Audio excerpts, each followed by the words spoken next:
আপনি এত দূরে দূরে কেন? এত দূরে দূরে থাকলে আর ভালো করে পড়া হয় না তুমি ইয়ে করো তো, পড়া শুরু করো। স্যার শুরু করবো তো, বলি কি শুরু করার আগে তো পরিচয়টা হওয়া দরকার তাই না? একটু পরিচয় হবো, দুজন দুজনকে চিনবো জানবো, তারপরে তো মন দিয়ে লেখাপড়া হবে। আমি শিক্ষক, তুমি ছাত্রী, এই তো পরিচয়। এখানে আবার নতুন করে কিসের পরিচয় পাবা? এই দেখেন স্যার, আপনি কেমন যেন ছাড় স্যার স্টাইলে কথা বলতেছেন। আমি বলি কি স্যার, আপনি যদি আমার সাথে ফ্রেন্ডলি মিশতে না পারেন তাহলে আমাকে ভালো করে লেখাপড়া কিভাবে করাবেন? আচ্ছা ঠিক আছে, আপনিই তাহলে দেখেন কোন জায়গা থেকে শুরু করবেন। বই খোলো তুমি কোনটা, বই খোলো। আচ্ছা খুলছি স্যার। হাত ধরো কেন? আমি তো বলছি তুমি খোলো, বই খোলো। আচ্ছা ঠিক আছে। অবশ্য স্যার আমি কিন্তু খুব একটা খারাপ মানুষ না। স্যার একটা কথা বলি, আপনাদের আজকে অনেক সুন্দর লাগতেছে। আপনি একটু বয়সটা বেশি তা থেকে, তবে আপনি কিন্তু অনেক স্মার্ট। শোনো, তোমাকে আমি একটা কথা বলি। এখানে বসতে তুমি লেখাপড়া শেখার জন্য। আমি টিচার, তুমি ছাত্রী। ঠিক পড়ার টেবিলে বসে যেভাবে পড়তে হয়, শিক্ষকের কথা যেভাবে শুনতে হয়, সেই আচরণটা আমি তোমার কাছে দেখতে চাই। আপনি এমন করেন কেন স্যার? জানেন তো আপনি কি দেখলে না আমার ইচ্ছা করে আপনার দিকে শুধু তাকিয়ে থাকি। এই দেখেন না, আজ কয়টা দিন হয়ে গেল আমি তো ঠিক পড়াতে মনই বসাইতে পারতেছি না। অবশ্য সামনে যদি এত সুন্দর একটা ছাড় থাকে তাহলে কি পড়াতে মন বসে? আরে এত দূরে দূরে কি পড়া হয়? একটু আসেন না স্যার, একটু কাছে আসেন, পাশে আসেন, একটু হাতটা ধরেন, তাহলে তো আমার মনটা লেখাপড়ার দিকে যাবে নাকি? এই তুমি পড়বা নাকি? স্যার আপনি কি কোনো সমস্যা নাকি? আপনি সবসময় কেমন যেন দূরে দূরে থাকেন। আমার সমস্যা একটাই, তুমি ঠিক মতো পড়ো না। স্যার আমি তো পড়তেই চাই, কিন্তু এই যে আপনিই তো আমাকে পড়াতে পারেন না স্যার। সারাক্ষণ এত দূরে দূরে থাকলে কি পড়া হয়? আমি বলি কি স্যার, এইভাবে সব সময় কাছাকাছি পাশাপাশি থাকবেন, তাহলে দেখবেন স্যার আমি ঠিক খুব মনোযোগ দিয়ে পড়বো না স্যার। তুমি পড়ো তো, তুমি পড়ো। আচ্ছা পড়ছি, সরে আসেন না স্যার। এই যে পড়ছি স্যার, এইটা কি জন্য হবে স্যার? ও স্যার, এই যে যে এইটা এই যে বলছিলাম কি, এইটা কি হবে স্যার? আমি না ঠিক এই জায়গা বুঝতেছি না, আমার একটু বুঝাই দেন না স্যার। না দেখি, ছাড়ো তো। আরে কি হলো স্যার, বুঝাই দেন না। না শোনো, আজকে আমি আর পড়াবো না। মানে কি? তুমি একা একা বসে পড়ো, আমি কালকে পড়াবো। আরে স্যার শোনেন না। না তুমি ছাড়ো। এত তাড়াতাড়ি পড়া শেষ করবেন স্যার? আর 10টা মিনিট। যা চলে গেল, ভালো লাগবে না কিছু। বুঝতে পারছি এই স্যার দিয়ে না কোনো কাজ হবে না। সে তো আমার ভাষাই বোঝে না। এক কাজ করি, বাবাকে যেয়ে বলি এই ছাড়টা চেঞ্জ করতে। একটা ইয়াং সুন্দর দেখে একটা ছাড় দরকার, সে আমার মনের ভাষাটা বুঝবে।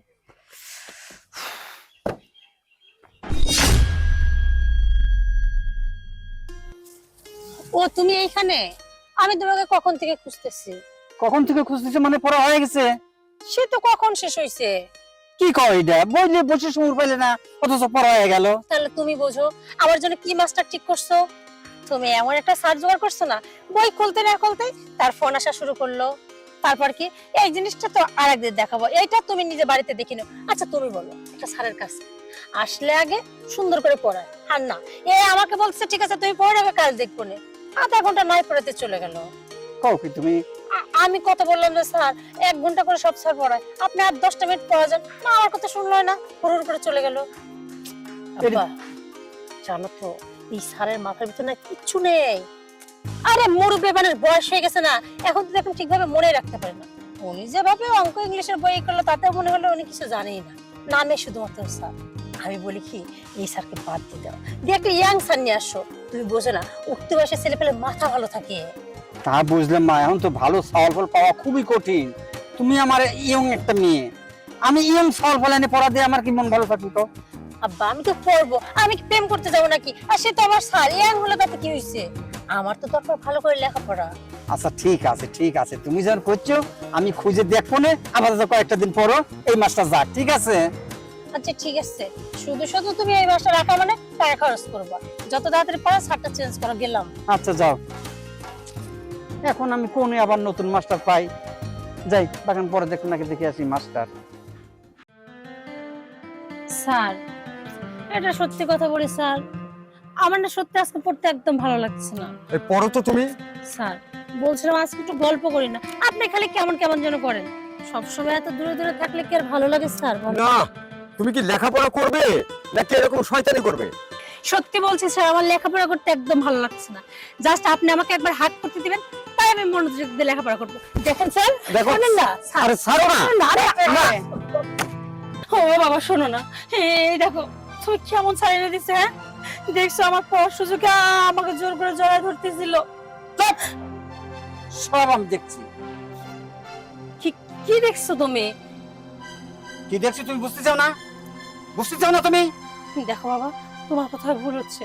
তুমি জানো তো এই ফার্স্ট দিন থেকে না এই স্যারের কথাবার্তা তাকানো কোনো কিছু আমার ভালো লাগেনি।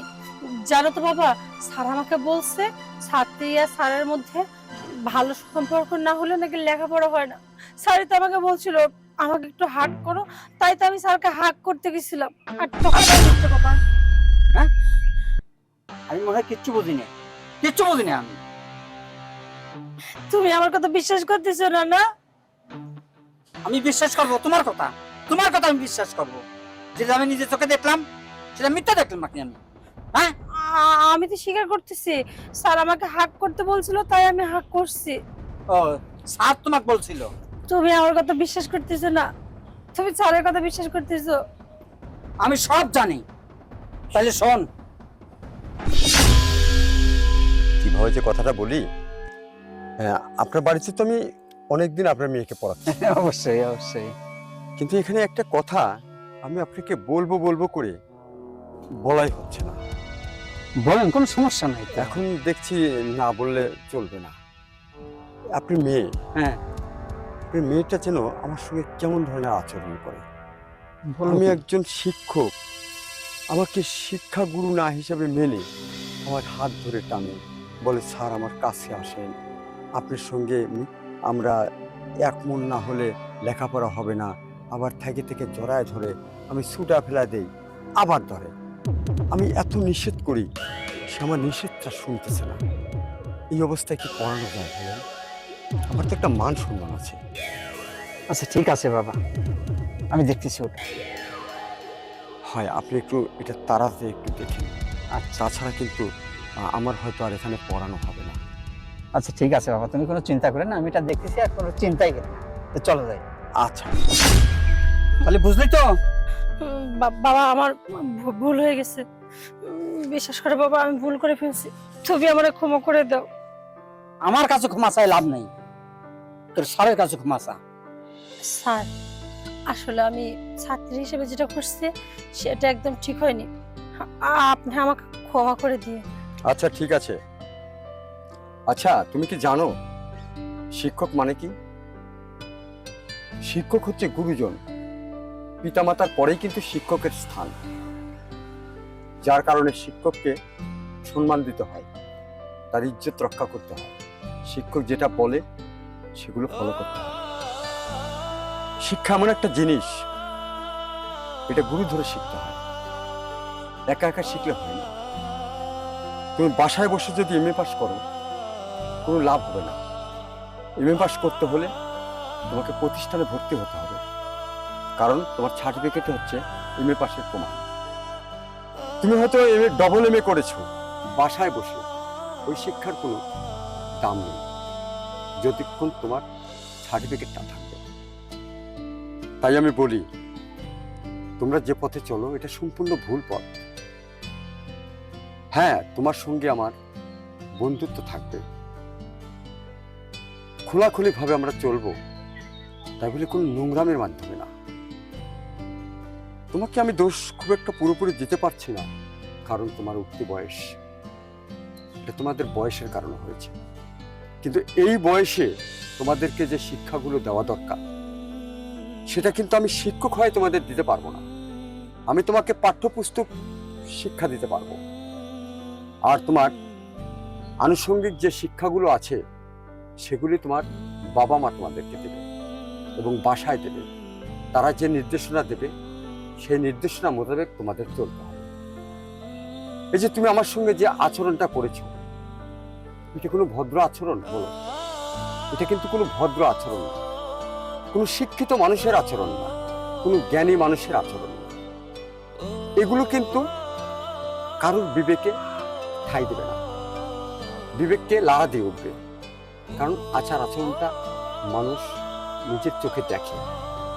মানুষ দেখলে কি বলবে বলো? আমি শিক্ষক, তোমাকে শিক্ষা দিতে এসেছি।